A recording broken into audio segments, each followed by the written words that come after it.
Sex education is supposed to teach young men and women the importance of their bodies and how to deal with the changes they are experiencing through puberty. Through high school, I came across many friends and students who weren't aware of what was happening to them, who weren't properly educated on the things that they were experiencing, and who honestly were stressed out or uncomfortable due to the fact that they were misinformed. Today, I will be talking about why an abstinence-only curriculum limits crucial information for young men and women. I will be focusing on what the curriculum limits, the importance of self-care, and how it affects students today. According to the state legislature, abstinence is encouraged, but upon further discussion with biology teachers at my high school, it's the only thing that's talked about. You can look in the curriculum that the state gives them, that the school board provides.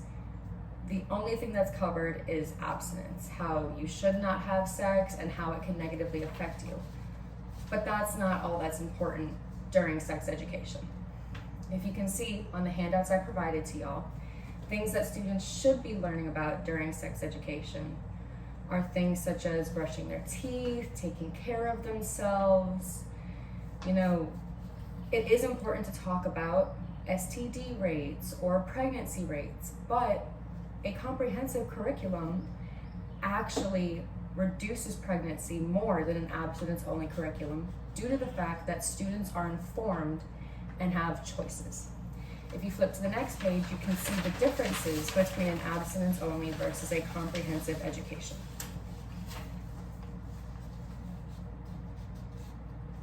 Some topics that aren't discussed are how to perform a breast self-exam, which can help find lumps on your chest, possibly being breast cancer or just things that you need to go get checked out. This is effective for both men and women. Something else that isn't discussed is how birth control has many more uses than just preventing pregnancy, such as endometriosis or ovarian cysts, all things that can be life-threatening that aren't talked about in high school when they can occur most.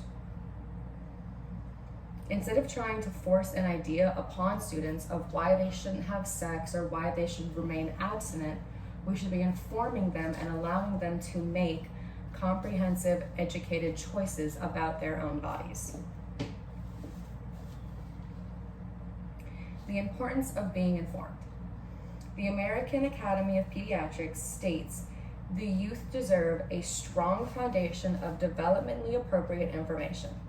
When growing up, we experience so much in high school.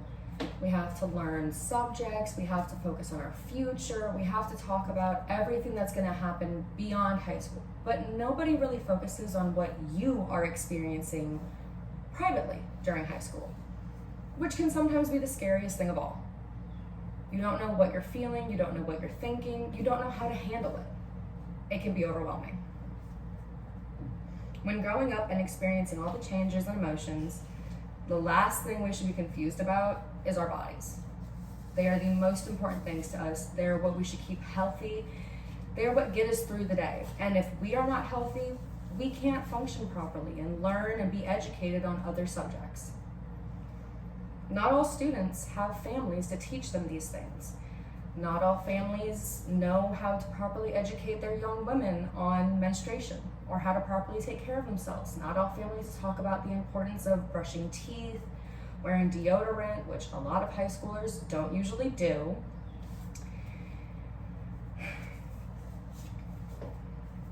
As important as the prevention of pregnancies and STDs are, the World Health Organization shows that a comprehension education was more effective in preventing pregnancy than an abstinence-only curriculum.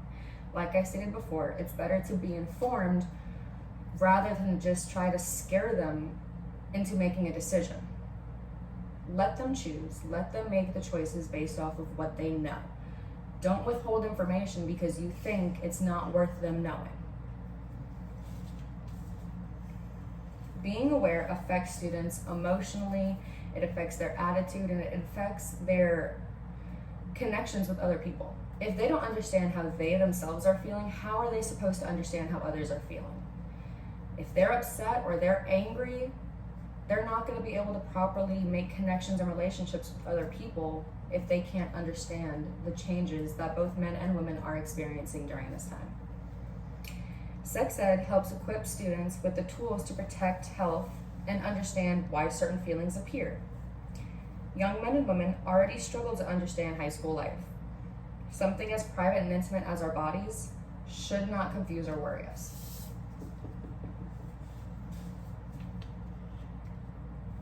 Regardless of what people think is the correct thing to do when it comes to sex education, no matter if you believe in Christianity and you think that sex until marriage should be imposed or talked about, or whether or not you just believe that teenagers are going to do whatever they want to do. Science has shown that it is more important to educate than withhold. And if we constantly keep up this abstinence-only education, a lot of students suffer from it. Women don't know how to take care of themselves. Men and women don't know how to properly look for signs of something that's going wrong, or, they might feel something and they might be like, oh, it's just life. It's not always what is supposed to happen. Major health concerns can appear as small little feelings and slowly, gradually erupt into something bigger.